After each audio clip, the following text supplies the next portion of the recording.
এখন তো সকালবেলা সে কিছু নয় ভালো করে ইয়ে দে ইদি হয়ে বলে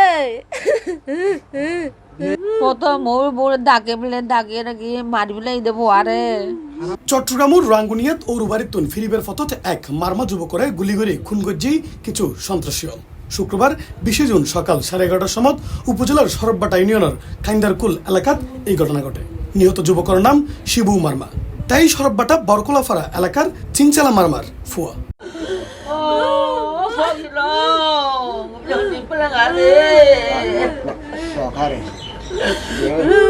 জানা যায় বউরে বাফর বাড়িত রাহি শুক্রবার নিজ বাড়িত ফিরিবার ফতত সরববাটা কাইন্দারকুল এলাকাত আইলি অজ্ঞাতনামা কিছু সন্ত্রাসী তারে গুলি করি দাইজে গই। আর খবর পাইরে পুলিশ ঘটনাস্থলতুন লাশ উদ্ধার করে। ফুল মাঝে মারি দিয়ে হওয়াতে টিয়া আছে গড়ি আছে মোবিল আছে বিয়া গুলে বিলে ইয়ে তারা লয়ে মারি দিলে ফুল দিয়ে ফুল না ধরে এতে এই সময় মেয়ে কে দেয় মায়া ফুল গড়ে তো জামে ঘর বসে না ফুল গজে ফুল ন দোকে স্থানীয় সূত্রে জানা যায় জঙ্গল সরববাটার চোলাইমত ব্যবসারে কেন্দ্র করি এই হত্যাকাণ্ড গঠিত পারে। নিহত শিবুই মারমার বাড়ি জঙ্গল সরববাটার বরকলাফাড়া নামক মারমা ফারাত। আর এড়ে প্রচুর পরিমাণ চোলাইমত উৎপাদন হয় এবং এই ব্যবসার নিয়ন্ত্রণের কেন্দ্র করি নানা সন্ত্রাসী গোষ্ঠীর মাঝে প্রতিদ্বন্দ্বিতা হাজ করে বলে জানা যায়। অনেক সময় রক্তকয়ী সংঘর্ষ রূপ লয়। এই ঘটনাও এরিমে বলে ধারণা করেন স্থানীয়।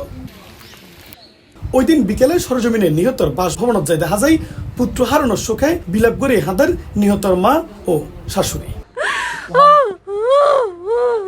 এখন তো সকালবেলা সে কিছু নয় ভালো করে ইয়ে দে ইদি হয়ে বলে 2 মাস সুদ্ধা না রাতে আসেন রাতে গরম সকালে ভাত দেখাই আরে আইসে দে দিকে বাড়ি 8টার দিকে বাড়ি অনেক তো শুনবে না আর পারানো না আর পরে যারা মাঝে তার শাস্তি দিবে রে শাস্তি শাস্তি শাস্তি দাবি দেওয়া আছে আরাতে। এই ব্যাপারে দক্ষিণ রাঙ্গুনিয়া থানার ওসি সাব্বির মোহাম্মদ সেলিম জানাই, ওদের সাথে তার সাথে ছিল সবগুলো বিক্রিম আমার সামনে ওর ভাই আছে সবার থেকে জিজ্ঞাসা করতেছে। এরা কিছু জানা না, এমনি এলাকায় কেউ বলতে চাইতেছে না কিছু। কি কারণে এটা হতে পারে এরকম কোনো কিছু জানা গেছে? কেউ কিছু বলতে পারতেছে না। উল্লেখ্য এই কান্দারকুল এলাকাত 2023 সালের 31 অক্টোবর ঘর ঢুকি কৃষক আমির হোসেন ও তার স্ত্রী জোলাখা বেগমের কুফাইন নৃশংসভাবে হত্যা করে কিছু সন্ত্রাসী। আর এই ঘটনায় গুরুতর আহত হয় তার ফুয়া মোহাম্মদ জসিমউদ্দিন।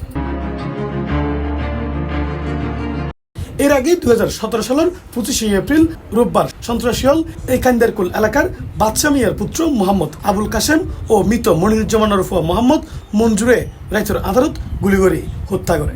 এসব ঘটনা থানায় আসামিয়ালের নাম উল্লেখ করি মামলা হইলেও আসামিয়াল সহজে আইনের আওতাত নয়, যার পরিপ্রেক্ষিতে এসব সন্ত্রাসী কর্মকাণ্ড অবাধে চলে।